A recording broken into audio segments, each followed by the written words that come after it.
ये आपका फिर से स्वागत है। मैं Vivek Bindra, motivation speaker, leadership consultant और बिजनेस कोच। आज बात करूंगा एक महान व्यक्ति के विषय में। सन 1891 में रत्नागिरी नाम का स्थान, महाराष्ट्र की वो भूमि जहां जन्म हुआ किसका?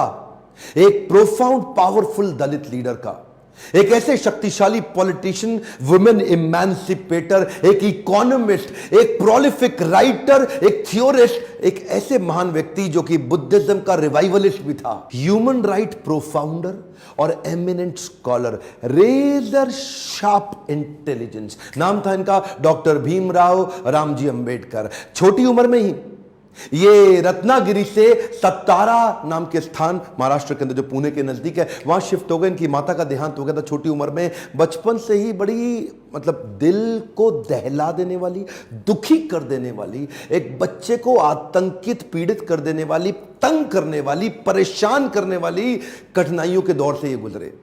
छोटे थे, पढ़ना चाहते थे, इनके अपने पिता से बहुत रिक्वेस्ट करते थे, लेकिन क्योंकि दलित समाज में, एक महार जात में इनका जन्म हुआ, तो कोई इनको पढ़ने की सुविधा नहीं थी। वहां पे आम बच्चों के साथ इनको पढ़ने नहीं दिया जाता था। पिता ने इनको बड़ी किसी तरह जुगाड़ लगा करके किसी वहां नजदीक के स्कूल में एडमिशन कराया, तो उसको बैठने नहीं दिया गया। बोला बाहर बैठ के पढ़ेगा। सोचो, छोटा बच्चा, उसको बाहर बैठा के, अच्छा पढ़ाई में इतनी रुचि कि बाहर बैठ के इतना ध्यान से पढ़ता है। एक बार मास्टर ने इनको बोला, इधर आओ, ये ब्लैक बोर्ड पे सवाल तो सॉल्व करके दिखाओ। अच्छा, ये ब्लैक बोर्ड पे सवाल सॉल्व करने गया तो अचानक बच्चे चिल्लाए, मास्टर जी नीची जाति का है। और इतना ही नहीं, बच्चे चिल्ला के भागने लगे ब्लैक बोर्ड की तरफ। ये हैरान हुआ क्यों भागे। तभी देखा सारे बच्चों ने अपने अपने टिफिन उठाए, वहां से उठा के पीछे करने लगे, धक्का मारने लगे। क्यों? उनको डर था इसकी परछाई से इनका खाना अपवित्र ना हो जाए। ऐसे कई छोटे धक्के इसको लगी। पानी एक बार कुएं से क्या पी लिया, इतनी मार पड़ी इसको, इतना फिजिक, एक छोटे बच्चे को सहनी पड़ी इतनी मार। एक बार रिक्शे वाले ने रिक्शा से उतार दिया। बोला तू नहीं बैठेगा रिक्शे में। क्यों? क्योंकि रिक्शे वाले को बीच में पता लगा कि ये नीची जाति का है। और उसके बाद उससे बोला तुझसे डबल पैसा लूंगा, और फिर रिक्शा भी अब तू चलाएगा। वो नीचे चलने लगा, रिक्शा भी। जानते हैं उस समय केवल छूने से नहीं, परछाई तक से दिक्कत थी इनकी। और परछाई तो छोड़िए, इनकी आवाज सुनने से भी लोग सोचते थे कि अपवित्र हो जाए। ये जो आवाज से अपवित्र, परछाई से अपवित्र, छूने से अपवित्र, ये दर्द जो उनको सहना पड़ा, ये दर्द इनकी जिंदगी में बहुत बड़ा रोल प्ले किया आगे चल के इनकी लीडरशिप को बिल्ड करने में।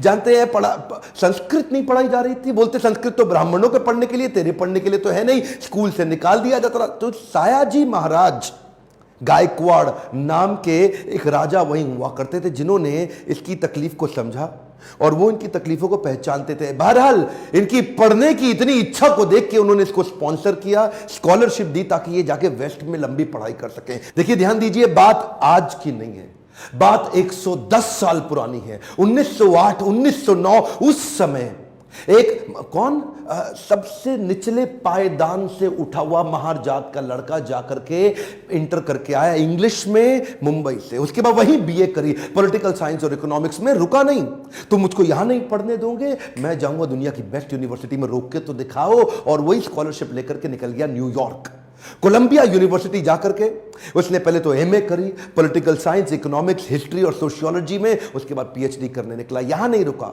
लंदन स्कूल ऑफ इकोनॉमिक्स चला गया। लंदन स्कूल ऑफ इकोनॉमिक्स जाके वहां एमएससी किया, उसके बाद लॉ की पढ़ाई किया, फिर उसके बाद डॉक्टरेट किया, किताब के ऊपर अपनी थीसिस लिखी। ये वही किताब थी जिसके ऊपर आगे जाकर के रिजर्व बैंक ऑफ इंडिया को बनाया गया। महाराजा और बड़ौदा से उनका प्रेम इतना था ना, वो जो सायाजी गायकवाड़ जिन्होंने इनको स्कॉलरशिप दिया था, पढ़ने में इनकी मदद करी थी, दुनिया भर में पढ़ के उनका प्रेम भूले नहीं, वापस उनके पास आ गए। बोला आप दुनिया भर में पढ़ के आए हूं, आपकी सेवा में आना चाहता हूं। तो उनको मिलिट्री सेक्रेटरी की नौकरी दे दी गई, और उस समय ये नौकरी बड़ी मानी जाती थी। अब ये बड़ी पदवी पे तो आ गए थे, लेकिन वो छुआछूत ने इनका पीछा थोड़ी छोड़ा। वहां भी जो सरकारी पियोन होता था ना, वो उनको फाइल दूर से फेंक के दिया करता था। बोला तू नीच जात का है, आज गद्दी पे बैठ गया तो क्या, दूर से फाइल फेंकते थे, उसके पास नहीं जाते थे। उनको खाने के लिए बोलते थे बाहर जाके खा। आज भी वो कुएं से पानी नहीं पी सकते थे, इतनी एग्जॉल्टेड पोजीशन पे। बाबा साहब अंबेडकर की तकलीफों का सिलसिला थमा थोड़े ही। अभी तो रमाबाई जिनसे उनका विवाह हुआ था, उनके साथ उनकी 5 संतानें हुई, लेकिन 4 संतानें एक के बाद एक इलाज की सुविधा ठीक से ना मिल पाने के कारण उनके जीवन से चलती चली गई। 4 बच्चों का देहांत हुआ, एक बच्चा बचा, लेकिन पत्नी भी आगे चल के लंबा साथ नहीं दे पाई, वो भी लंबी बीमारी के चलते उनका भी देहांत हो गया। बाबा साहब अंबेडकर, जो अब इस समय कोई भी आदमी टूट सकता था, जिसका अपना स्वाभिमान ही खत्म हो जाए, लेकिन ये क्या किए, ये साथ साथ अपने देश के लिए लड़ते रहे और घर की तकलीफों से अपने आप को रुकने नहीं दिया, सत्याग्रह पे निकल गए। 1927 के इस महान सत्याग्रह में ये जिद पे अड़ गए कि सब दलितों को कुएं से पानी पीने का अधिकार दिला के रहूंगा। सार्वजनिक स्थान है, किसी का प्राइवेट नहीं है, जो सरकारी स्थान है, वहां पे एक इंसान दूसरे के साथ पानी क्यों ना पी सके। देखिए गलत तो एक्चुअली हो रहा था। जो दलित औरतें थी ना, उनको साड़ी भी पहनने का, पांव को ढक के उठा के साड़ी पहननी पड़ती थी। इन्होंने पहली बार अधिकार दिलाया, पूरी नीचे तक आम औरतों की तरह पांव को ढक के साड़ी पहनने का अधिकार। उसके बाद बोले कम्युनल इलेक्टोरेट की मांग कर दी उन्होंने। कम्युनल इलेक्टोरेट में ये चाहते थे कि कम्युनिटी के आधार पे हमारी वोटिंग की सुविधा अलग हो। उसमें थोड़ा गांधी जी अड़ गए, क्योंकि गांधी जी जानते थे कि ये अंग्रेज लोग मिल करके हमारी सारी जातियों को तोड़ के अलग कराना चाहते। गांधी जी ने इनको समझाया। देखो क्या बोले अंबेडकर जी, मैं आपको रिजर्वेशन दिला दूंगा, मैं आपको बाकी सब मदद करूंगा, सब करूंगा, लेकिन अलग नहीं करते। अब जातियों के आधार पर अगर देश को अलग किया तो मुझे स्वतंत्रता नहीं मिल पाएगी, मैं अंग्रेजों से लड़ नहीं पाऊंगा, मेरे साथ खड़े होके मेरी ताकत बनो। वो जब अंबेडकर नहीं माने तो गांधी जी ने फिर उनको रिक्वेस्ट की और उसके बाद अनशन पे बैठ गए गांधी जी। बहरहाल अंबेडकर उस समय उनके सामने बड़ी दुविधा आ गई। वो सोचे एक तरफ मेरी अपनी जाति के लोग, मैं उनकी मदद करूं, और एक तरफ देश में आंदोलन लड़ रहे हैं गांधी, उनका जीवन, इनके जीवन का त्याग ना हो जाए, कहीं ऐसा जीवन ना खत्म हो जाए। उन्होंने गांधी जी को समझाया, बोला ठीक है आप अपना अनशन छोड़िए। पूना पैक्ट वहां साइन किया गया, और पूना पैक्ट जब साइन किया उस समय इन्होंने रिजर्वेशन तो कम से कम कंट्रोल में कर लिया। The evolution of provincial finance in British India नाम की इनकी किताब, द प्रॉब्लम ऑफ रूपी नाम की 2 किताबें, जिसके आधार पे आरबीआई की स्थापना हुई। मैं दोबारा बोल दूं क्या, इन्होंने जो किताबें लिखी उसके आधार पे आरबीआई की स्थापना करी गई। कैन यू इमेजिन, भारत के सबसे निचले पायदान से आया एक यंग लड़का जिसकी कोई मदद करने वाला नहीं, आज उसकी बुद्धि पे आधारित हमारे कॉन्स्टिट्यूशन की स्थापना भी की जाएगी। इनकी ज्ञान, बुद्धि और कौशल का लोहा इंडियन लीडर्स और ब्रिटिश लीडर्स दोनों मानते थे। 1947 में भारत आजाद हुआ और गांधी जी के पास नेहरू अपनी पूरी कैबिनेट की लिस्ट लेकर के आए। जब नेहरू, जो कि स्वतंत्र भारत के पहले प्रधानमंत्री होने वाले थे, पूरी कैबिनेट की लिस्ट लेके पहुंचे और बताया कि देखो इनको मैं तो तभी गांधी ने पूछा इसके अंदर बाबा साहब अंबेडकर का नाम कहां है, और वहीं थोड़ी उनकी बहस हुई और गांधी ने बोला कि नेहरू ये तुम्हारी कैबिनेट नहीं है, ये आजाद भारत की कैबिनेट है। तभी उनको कानून मंत्री के रूप में लिया गया, और न केवल कानून मंत्री बल्कि तुरंत जो ड्राफ्टिंग कमेटी थी इंडियन कॉन्स्टिट्यूशन की, उसका चेयरमैन भी बना दिया गया। इनकी इंटेलिजेंस के आगे कोई कुछ बोल नहीं सकता था। जो इनसे सहमत थे, असहमत थे,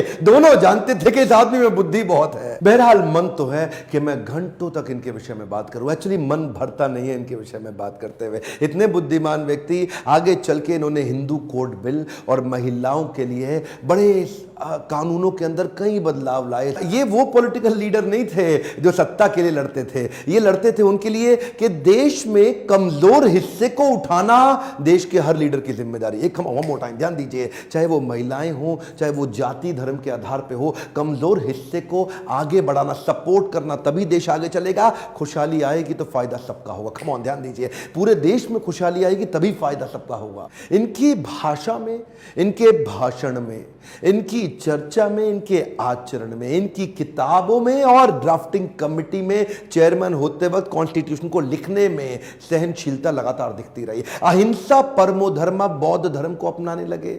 आत्मवत् सर्वभूतेषु, भागवतम में बताया गया है कि बौद्ध धर्म में आत्मवत् सर्वभूतेषु, सभी जीवात्माओं को अपनी तरह देखना चाहिए। ये जो समान दृष्टि देने का उन्होंने प्रयास किया, ये उसके बाद ये बौद्ध धर्म को स्वीकार करने चले गए। आखिरी तक काम प्रेम से करते रहे, किसी से लड़ाई नहीं लड़ी। आपके लिए क्या मैसेज है इसमें? एक मैसेज लेके जाइए, एजुकेशन इज द टूल। पूरी जिंदगी में सबसे निचले कमजोर तबके को उन्होंने उस एजुकेशन के बल पे तो खड़ा किया। ये लगातार जो पढ़ते रहे लोग इनके सामने चुप, इनकी एजुकेशन के चलते तो हो जाते थे।